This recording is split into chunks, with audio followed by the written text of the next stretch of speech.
Thank you for joining me on another episode of Real Talk. I'm super excited about our guest today. Our guest today is the incredible Sarah Centrella.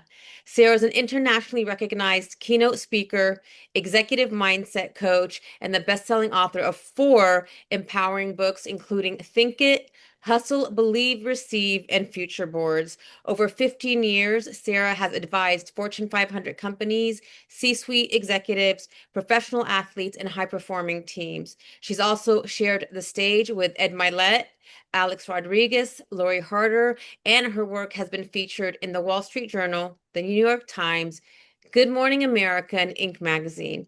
Today, I'm so excited because we are talking about mindset, creating a powerful vision for the future, and what it really takes to turn your biggest dreams into reality.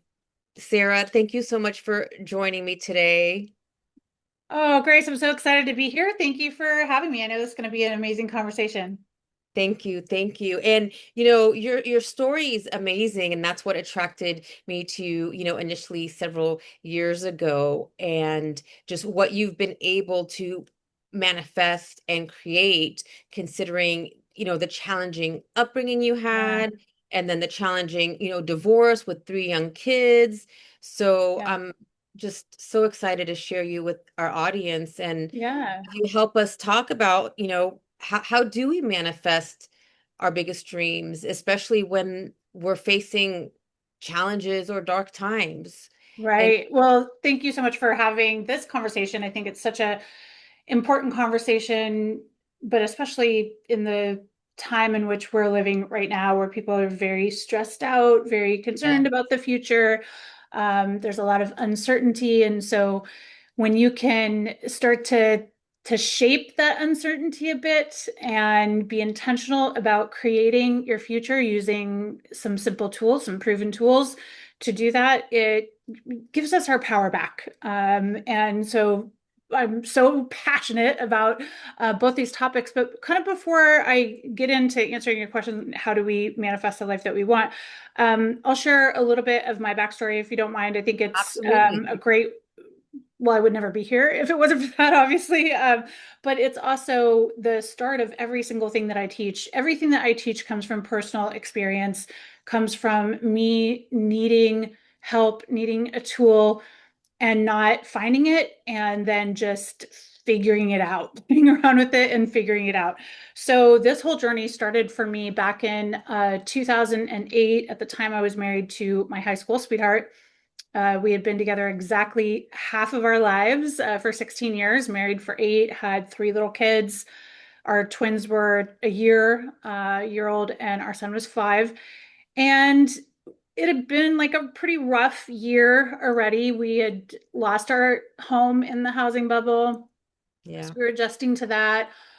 We had to file bankruptcy once the twins were born. So it was rough. I had quit my corporate job when I got pregnant with the twins to stay home and be a stay-at-home mom. And one day I was watching the Oprah show, like I usually did, was, doing laundry with these babies while they're taking a nap. And I'll never forget it. The topic of the show that day was how to know if your spouse is cheating. Oof. And I remember being like, "Ugh, I hate it when she does dumb shows." Like, why Oh, can't you just be giving away a car today or something interesting? Like I've been with my high school sweetheart since I was 16. Never crossed my mind, not one time in my entire life. So subconsciously, I completely dismissed it, went about my chores, didn't turn the TV off though, but went about my chores and was not paying attention. But as I walked through the room, I in hindsight remember seeing the little like on screen text that said if you can't find his phone or if they turn their phone over, that's like one of the signs. Of course, in the moment, again, not thinking about it, he comes home. I made dinner. We have dinner. He's like, gives me a kiss. Hey, babe, I'm gonna go take a shower. I'm like, okay. I'm cleaning up the dishes, and all of a sudden, just this full body neon sign flash, head to toe, hot, cold, fucking insane situation. Any woman who's ever been in shoes like this knows probably exactly what I'm talking about. yeah. And it was like a reader board across my brain in neon that was like, where's his phone? And the second I had the thought, I knew. I knew Mm. everything. I knew he was intentionally hiding it. I knew what I would find on it. I knew who it would probably be. And I was like, oh my God. And I remember just like running through the house looking for it, couldn't find it. Um, and then kind of like snuck into the bathroom where he was in the shower. The shower curtain was, closed. He couldn't see me. And rifling through the clean clothes he was going to put on. It was at the bottom of the stack in the pocket of and I was like, come on. So he put the phone in the bottom of the stack. In the pocket of the new pants he was going to put on the clean pants. So by the time I was pulled it out, I was like, you don't go to all that. You just don't, Totally. And so I walked out in the hall, opened it up, and the first message was an unread message. And it was from his mistress, and it said, I can't wait till you're all mine, finally free, no more sharing. Smiley Oh, face.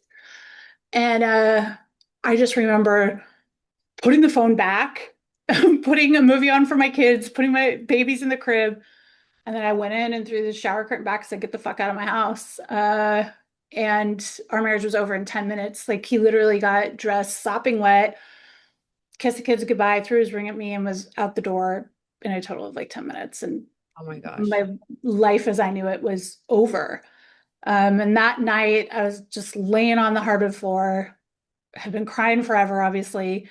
And I'm just sitting there going like, what do you do? This was before social media. So I was 33 years old. I was the first person I knew to get married and have kids. So I didn't even know anyone who was divorced. Like straight up, I didn't know anyone who had ever But I been feel cheated. it. Like I feel that like I feel like I can't even imagine what you feel. Like I'm emotional right now. I can't even imagine what you're going through as a young It's so mom, crazy. and you had no really idea, but in that moment like it all just came.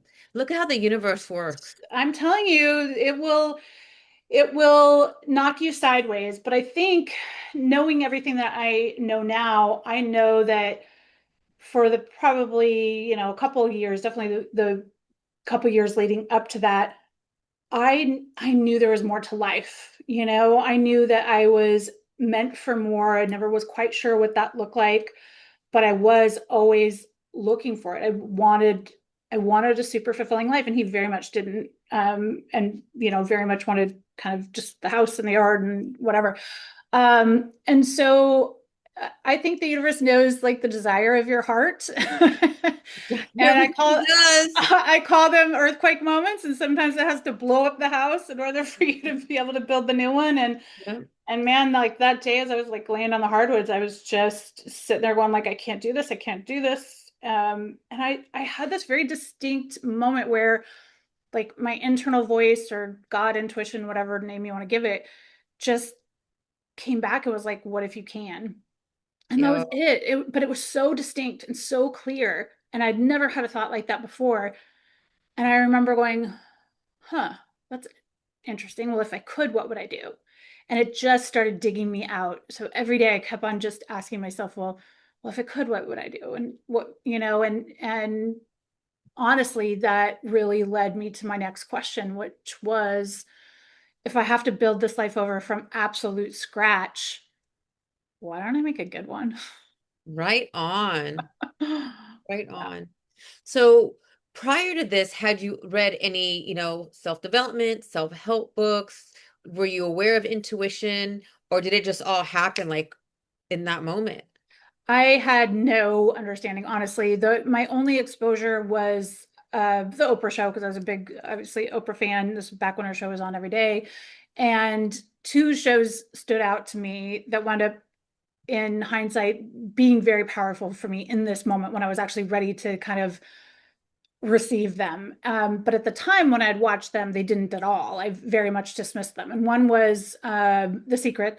I think she did two Yes. shows on The Secret Yes. and on vision boards. And I think I was pregnant with the twins when I first saw that. And I made a vision board. I like got the magazines and made it. And our house was in foreclosure at the time.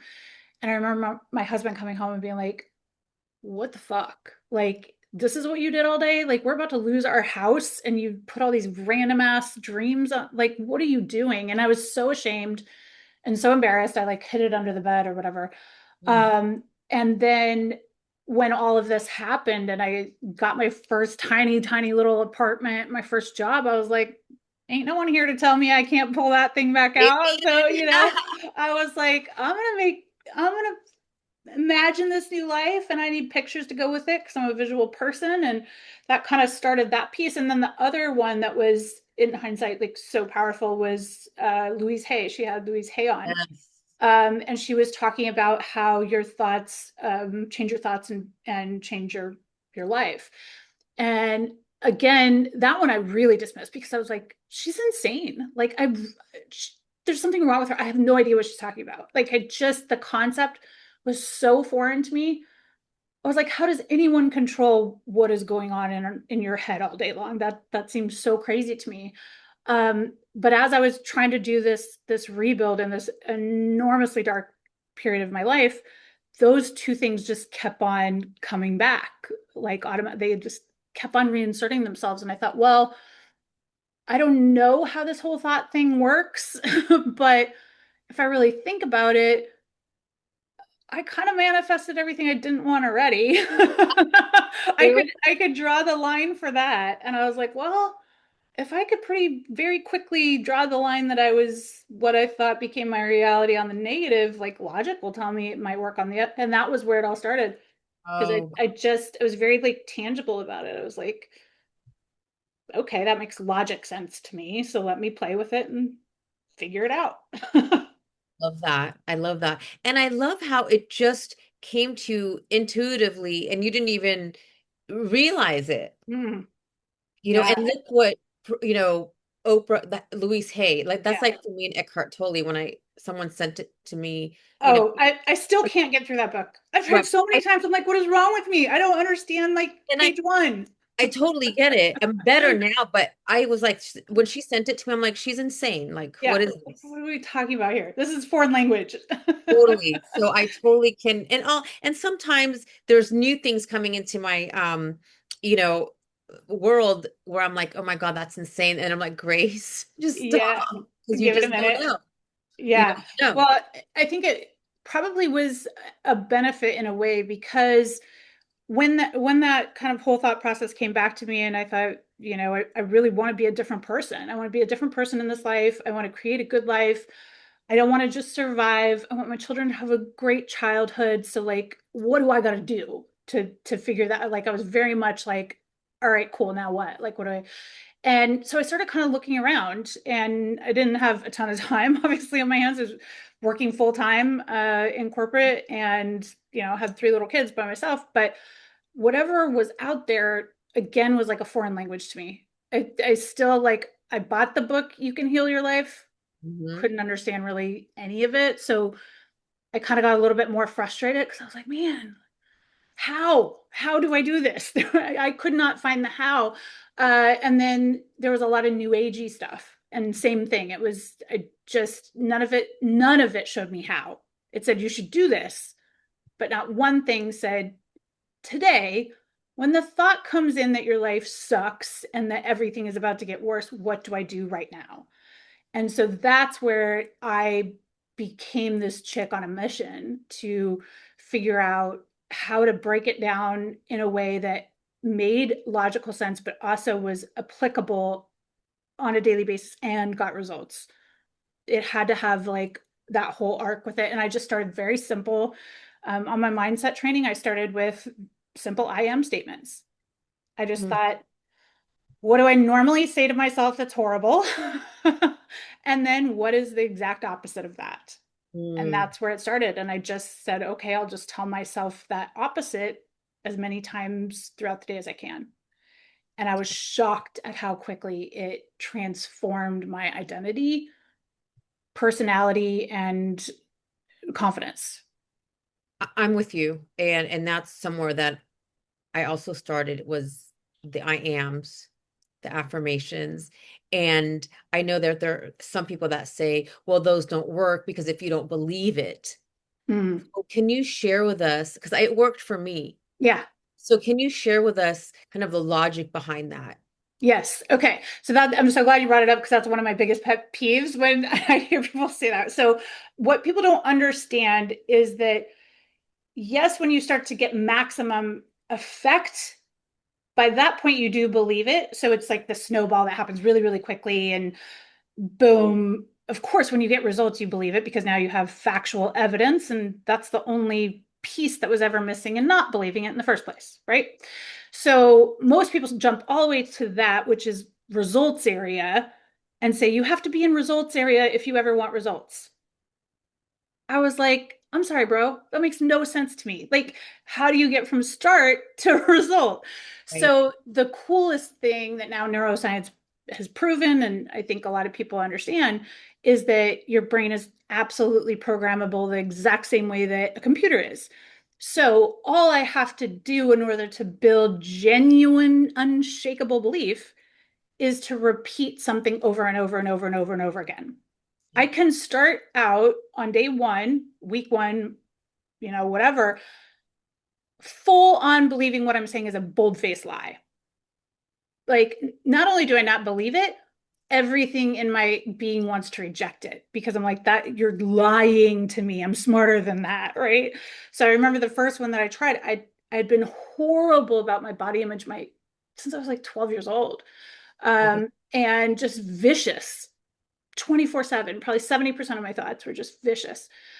And I thought, okay, I'm just going to start with something super easy, like I am beautiful, which was just Amen. the most earth-shattering, horrific thing I could say, right? Yeah. It was every like part of my being wanted to reject that.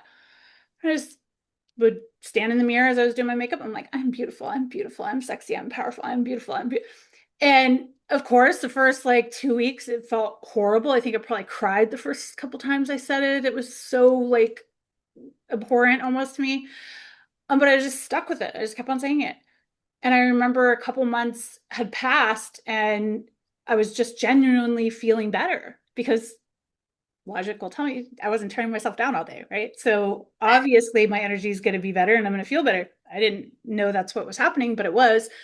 And so I would, like get a spin class in on my lunch break because I was feeling good. Not because Mhm. I had to and all shame was forcing me to go, but because I was feeling good. And a couple months had passed and I was dressed for a work meeting. And I remember like walking past a building where you could see your reflection, in the glass. And I did a double take because I didn't recognize myself when I walked by. And I was like, hey, girl, like, Get it, who's girl. that? Like, damn, girl. And that's when I was like, holy shit.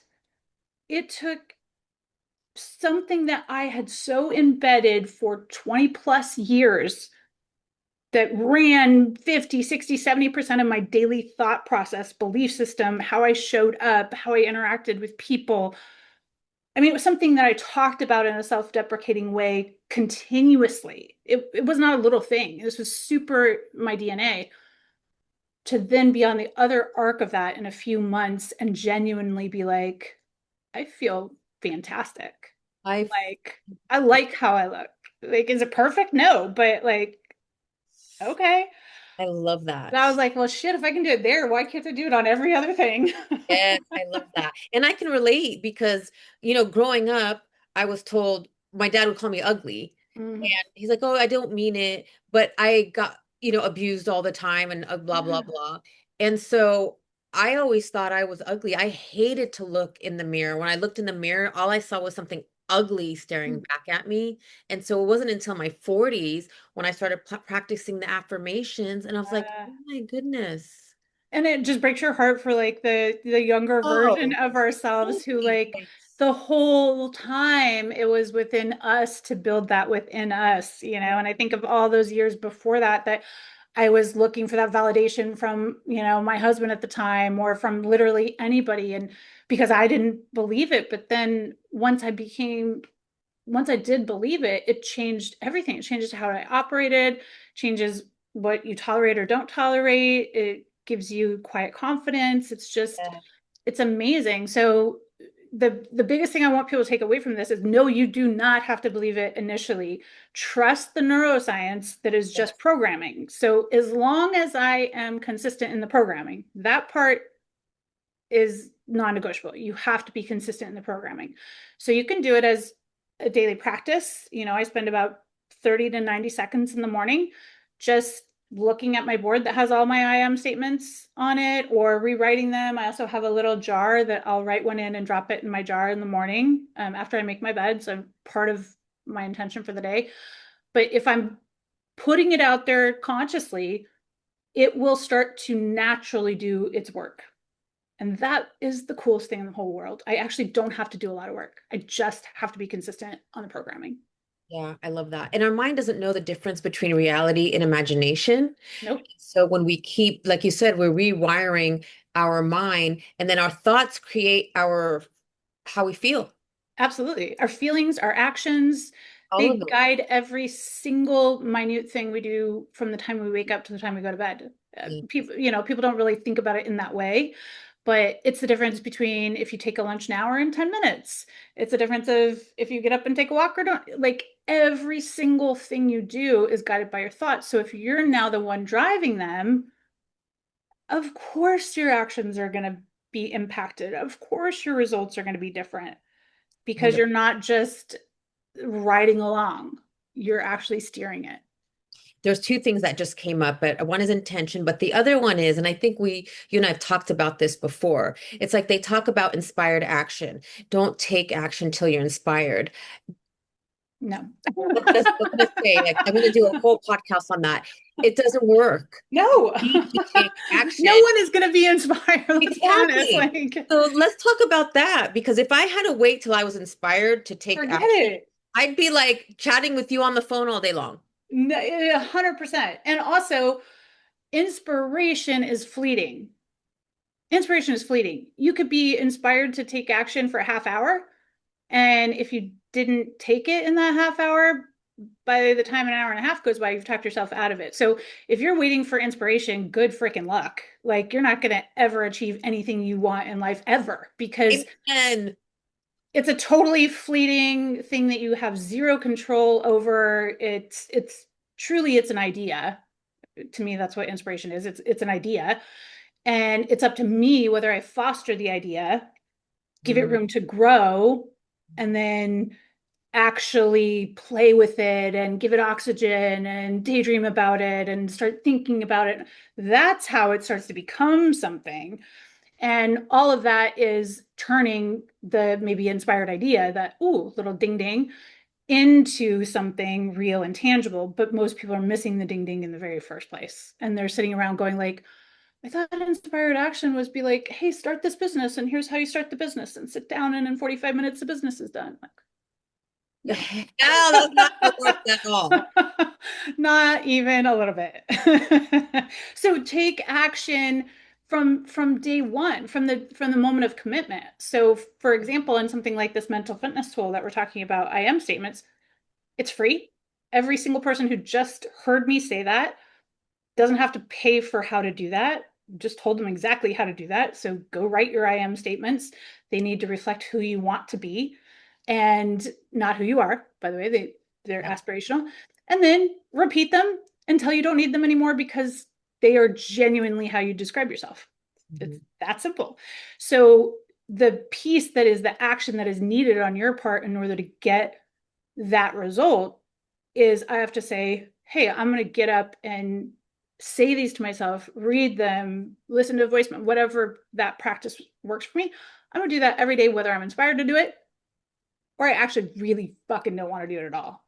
I'm still Totally. going to do it anyway. So Totally. that action will get me the result. It's not sitting around going like, la di da, I hope I'm inspired to do it. Yes, I'm with you.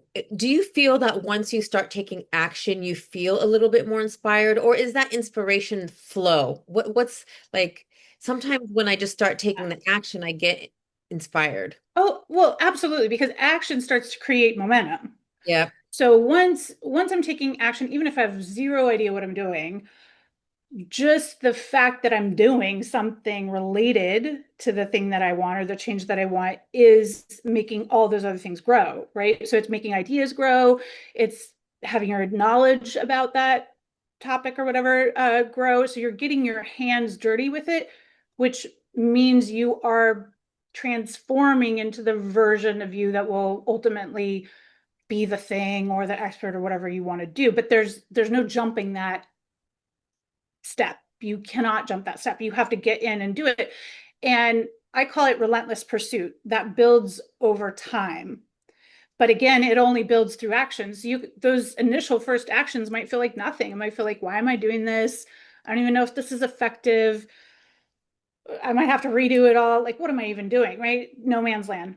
That's fine. You just keep doing that. And it automatically kind of starts leading you down a path, because then you start getting rid of the things that you don't need anymore. You get clarity, you make a better decision, right? So it all leads down this funnel that gets you to the point where you are now passionate about it. But that comes as a farther along the timeline. And most people think I have to be passionate about it when I first have the idea. And that is not how it works. But passion comes through trial and error, through quote unquote failure, through doing something for 9 hours a day when you thought you were going to sit down and do it for 20 minutes. Like it builds with that consistent showing up for it, consistently thinking about it, consistently daydreaming about what the outcome's going to be like. And then when you get to that place of relentless pursuit, there is nothing that is going to keep you from getting the outcome unless I, you decide I'm over it. I Like agree. if you keep going, you're going to get your outcome. Yeah, if you don't quit, someone Yep. once told me like you can't fail. I'm Yeah. like, what? No. They're like, Just I'm people quit. People quit not way before. they quit. Yeah, way before. And so I wanted to bring something else up because with the manifestation, law of attraction, the secret, they talk about you have to be in non-resistance, or if there's Mhm. resistance, you're not going to attract. And, being human, of course, we're going to be in Yeah. resistance. We're going to be in fear. Can we still attract and manifest when we are in that space? But even though we have the intention to move into flow, Yeah. can we still manifest when we know we're in resistance, we know we're in fear, we're doing the best we can, Mhm. but we're human? Oh my God. Thank you so much for thank I'm you so much for human. bringing this up. Thank you, thank you, thank you. Because the answer to your question is absolutely. If that was not the case, I would not be here and I would have not manifested any of the things I've ever manifested. And that was another one of the very frustrating things, that the messages that I got way back in the beginning, 2008, 2009, when I was trying to figure this out, is it was a bunch of people talking in circles about like, be in the flow, just say everything is great, everything is wonderful, everything's, and I was like, bitch, I'm trying to survive right now.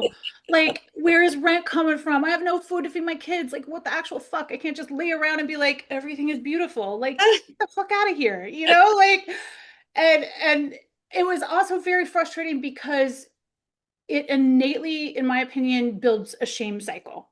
I felt that. I had a mental health. Well, I probably have had many mental health crises. We all have.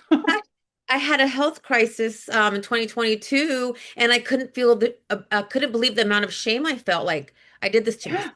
Part of it I did, but I felt so much shame. There's so much shame. It's like, oh, well, you're not in the flow.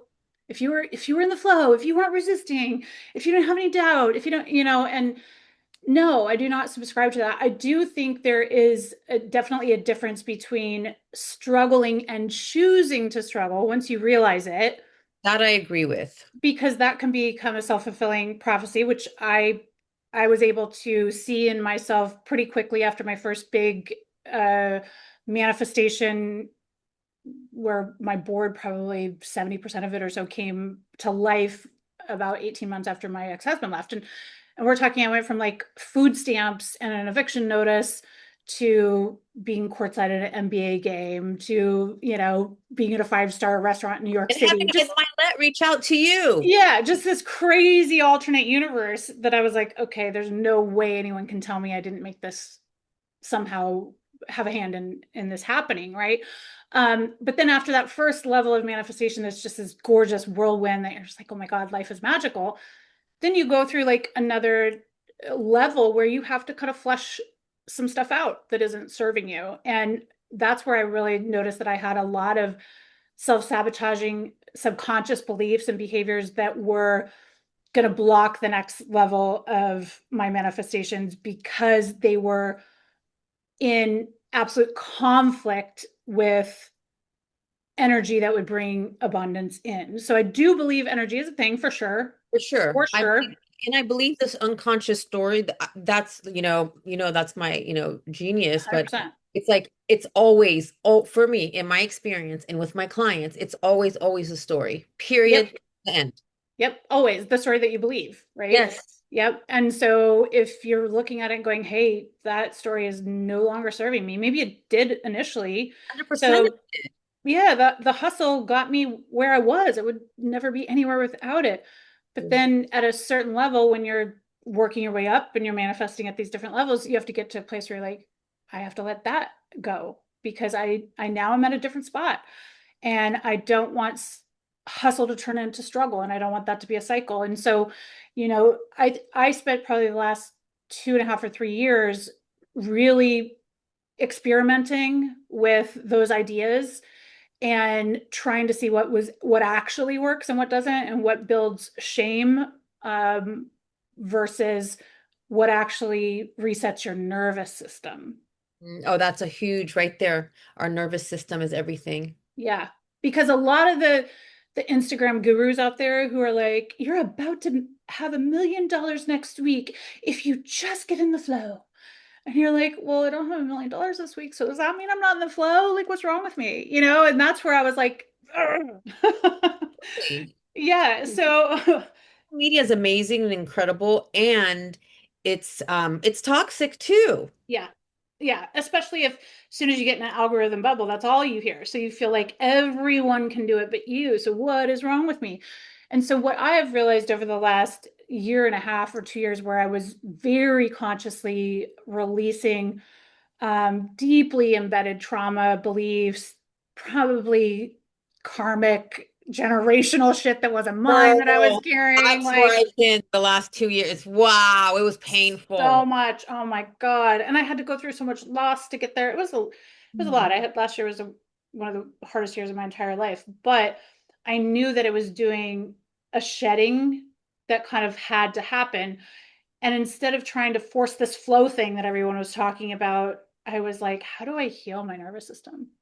Mhm. Instead of it naturally going into panic mode if a client reaches out and it's like, oh my God, I'm sorry, I just got laid off. I'm gonna have to put coaching on hold. That used to send me into a near heart attack, just instantaneous. Even if I'd be fine without that client, We're always any fine. little thing would trigger that stress, that just absolute energy that I knew I didn't want to be in, right? And so in those moments, I was like, how do I heal my nervous system? How do I tell myself I am okay? Like, that's the story that needs to change here. That's what needs to have healing work here.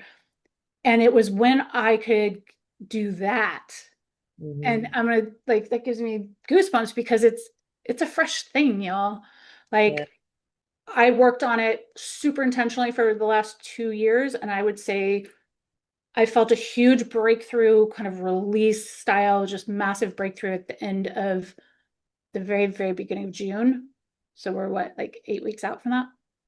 But in those 8 weeks, my heart has not raced once. Well, that's I Like, it finally love that. has reset.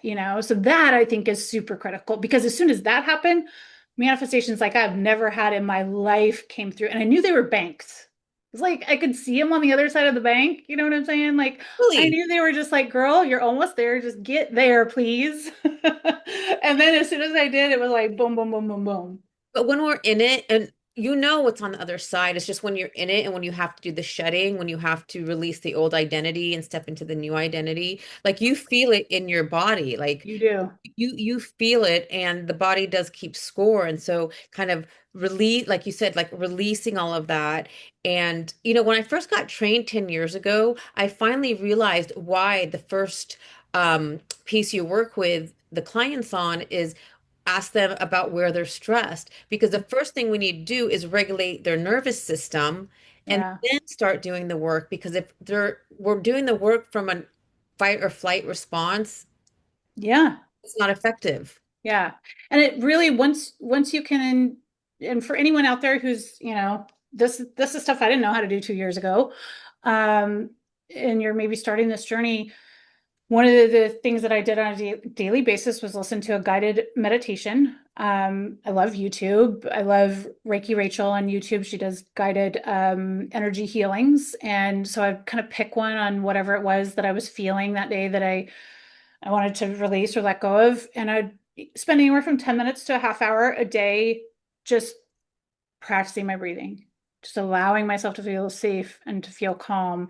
And then I'm using things like my I am statements, my mental fitness tools that I talk about in Think It, to whenever those fears come in or whenever the triggers happen, to change that story every single time, change the story. No, I'm okay. I'm safe. I'm protected. Everything is always working out for me. I'm incredibly lucky. I'm so grateful that I'm so lucky, right? Just changing, changing, changing so that the combination can be in alignment, so that my body can finally believe the story enough to allow ease and to stop fighting itself almost. And it really does. It can get rid of that stress triggers, and we're all running around with these crazy stress triggers. And that's how I dismantled mine over this last year. I mean, the majority of us are in a fight or flight response, and we don't even realize it. Like, you work with, professional Yeah. athletes, high performers, and executives, and um, as do I. And I'm like, oh my goodness, like they are in a fight or flight response. They live in that response, All and day long. Most Americans specifically, because when you get out of the US, I think a lot of other countries understand the value of relaxation, of pleasure, of joy, of disconnection that Americans just have lost. But I think for Americans, yeah, they're living at 95% capacity and then wondering why they they're feel like they're fucking falling apart. Like, And and that's why I'm so passionate in sharing about, like, okay, let's live the elevated life. What does that lead to? So we could feel fulfilled and have that joy and be mentally fit. You shared an amazing, mental fitness tool, the I am statements. What's one more mental fitness tool that you could share from your book, Think It? yeah, Because they see it behind us, and it's an amazing tool. yeah. I mean, amazing book with so many tools. Thank you. Yeah, there's 7 tools in the book, and these are tools that I have been coaching clients on for almost 15 years. So I've tested them. They are very well vetted, and they're ones that I've personally been using for now 18 plus years. And they're also very, very simple. So the blockbuster one, the one that everybody knows me for and loves the most, is called mental tennis. And so I have to walk you through a little bit of a visual because this will make it stick and you'll never forget it. And it works magically. So commit to yourself that after you're done listening to this, you're actually just going to play around with it and give it a try. Give yourself a week to actually really do this, and you're going to be shocked at the results. So imagine you are out on a tennis court and you're practicing your serve with like an electric ball spitter.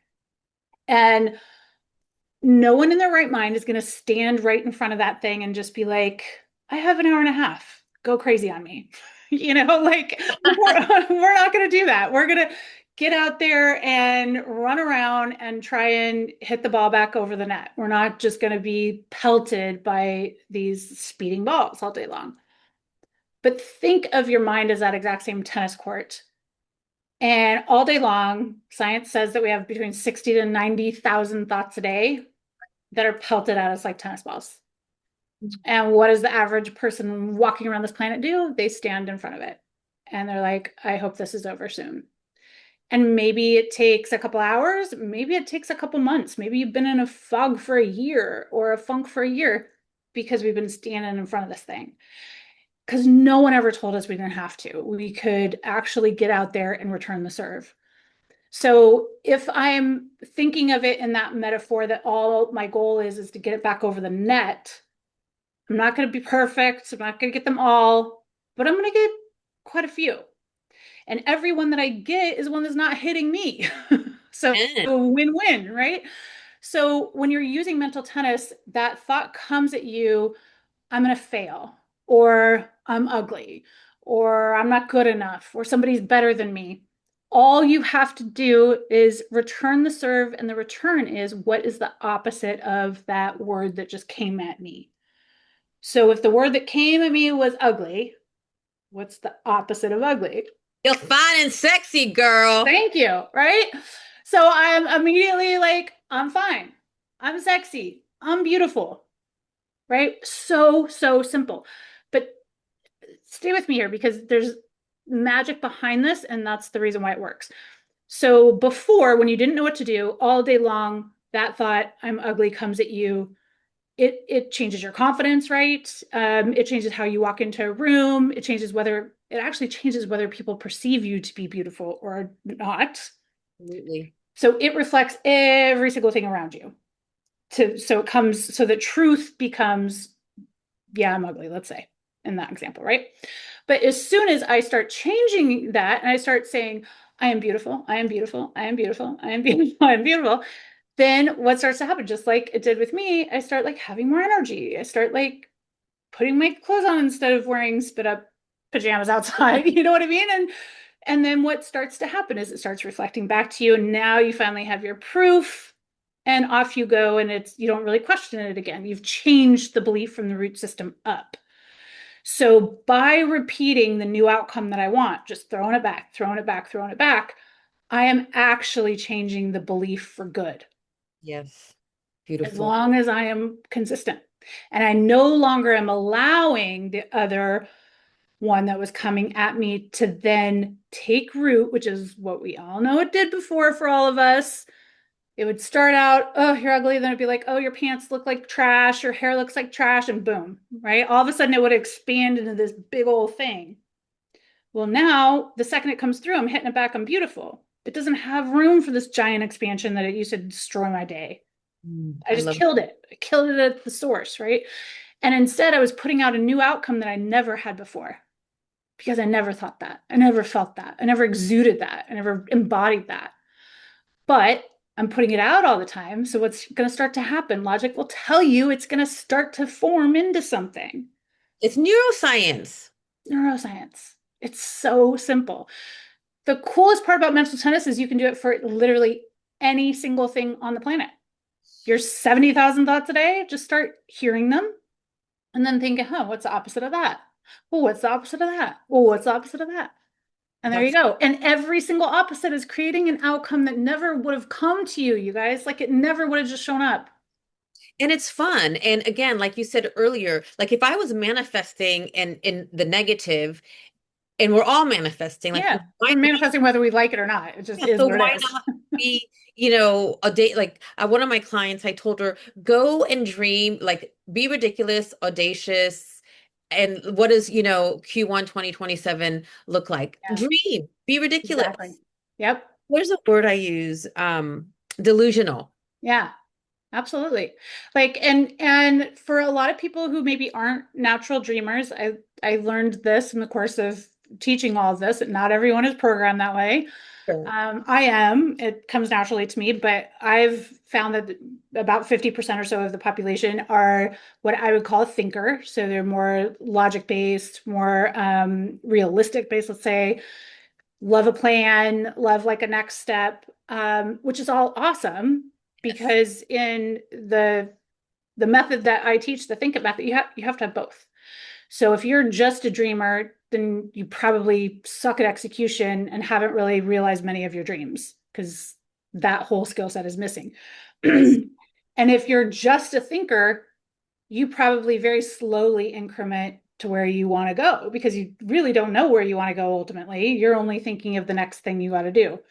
So both of those skills are needed in order to genuinely fully transform your life and live your absolute best life and be your best self. You have to have the ability to have the vision of what that is and ask yourself, what do I want? What does that look like? And be able to kind of see it in your mind. And we use tools like a future board to help you do that.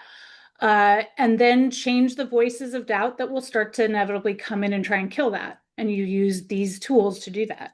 So once you're doing those very simple things and you're committed to doing them, come hell or high water, you get the outcome Yes. over Well, and like over and over and over and over again. like you said earlier, like we have to take action. Like, yes, you're going to dream this, be delusional in this dream, and then you reverse engineer. Okay, now what are the actions I need to take? And then in between there, the magic starts to happen because, like you said earlier, like you create momentum.